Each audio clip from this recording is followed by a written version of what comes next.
السلام علیکم۔ ہم سمجھتے ہیں کہ دنیا میں آ کر عیاشیاں کرنا، پیسہ کمانا، برانڈڈ کلاتھس پہننا، دنیا کی تعلیم حاصل کرنا یہ ہمارا مقصد ہے، جبکہ یہ ہمارے لیے آزمائش ہے۔ ہمارے جینے کا مقصد صرف اللہ کو راضی کرنا ہے، اس کی رسی کو مضبوطی سے پکڑنا ہے۔ یہاں رسی کا مطلب دین ہے، اور اس کے کتاب کو غور سے پڑھنا ہے کہ اللہ نے قرآن میں کیا کیا بتایا ہے، اللہ نے ہمیں کیوں پیدا کیا ہے۔ یہ دنیا تو دراصل ہمارے لیے آزمائش کا ذریعہ ہے۔ کوئی اسے پانے کے لیے اللہ کو بھول بیٹھا ہے تو کوئی نبی صلی اللہ علیہ وسلم کی سنتوں کا قتل کر رہا ہے۔ اور دنیا میں جتنی بھی چیزیں ہیں اللہ نے سب کو کسی نہ کسی مقصد کے لیے ہی پیدا کیا ہے، کوئی چیز بیکار نہیں ہے۔ کبھی کبھی ہم کہہ دیتے ہیں کہ اللہ نے ہمیں پیدا ہی کیوں کیا، زندگی میں بہت ہی مشکل ہے۔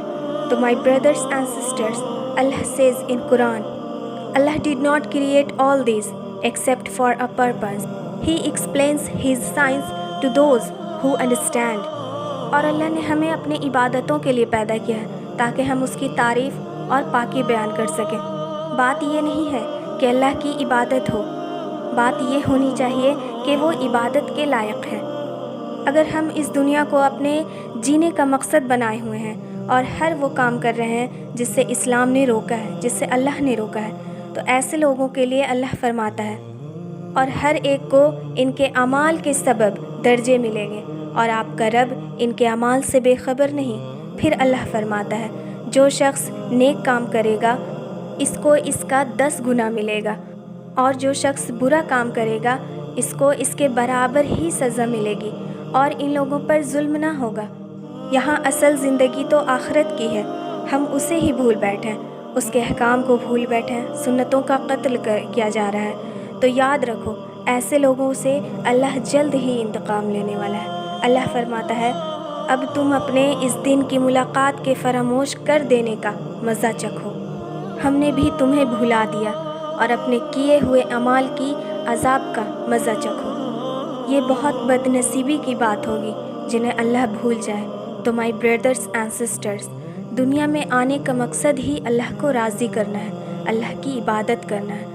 ہم یہ کیوں بھول جاتے ہیں کہ اللہ نے زندگی دی ہے، اگر وہ چاہے تو ہم سے زندگی لے سکتا ہے، لیکن وہ موقع دینا چاہتا ہے اپنی طرف آنے کا، پر ہم اس چیز کو نہیں سمجھتے، ہم بس دنیا میں کھو گئے ہیں۔ آج ہم اس سوچ میں جی رہے ہیں کہ میں اس سے بہتر ہوں، میں اس سے بہتر ہوں۔ تو مائی بردرس اینڈ سسٹرس، دنیا کا سب سے پہلا گناہ یہی تھا۔ جب آدم علیہ السلام کو بنایا گیا تو شیطان نے سب سے پہلا ورڈ یہی کہا تھا کہ میں اس سے بہتر ہوں۔ اس غرور نے اس کی ساری نیکیوں کو برباد کر دیا۔ تو دنیا میں جلن، حسد کرنا ہمارا مقصد نہیں ہے، اللہ کی عبادت کرنا مقصد ہے، اور اس پر ایمان لانا ہمارا مین مقصد ہے۔ تو بس دعا یہی ہے کہ جو حق بات میں نے کہی اس پر کہنے سننے سے زیادہ عمل کرنے کی توفیق عطا فرمائے۔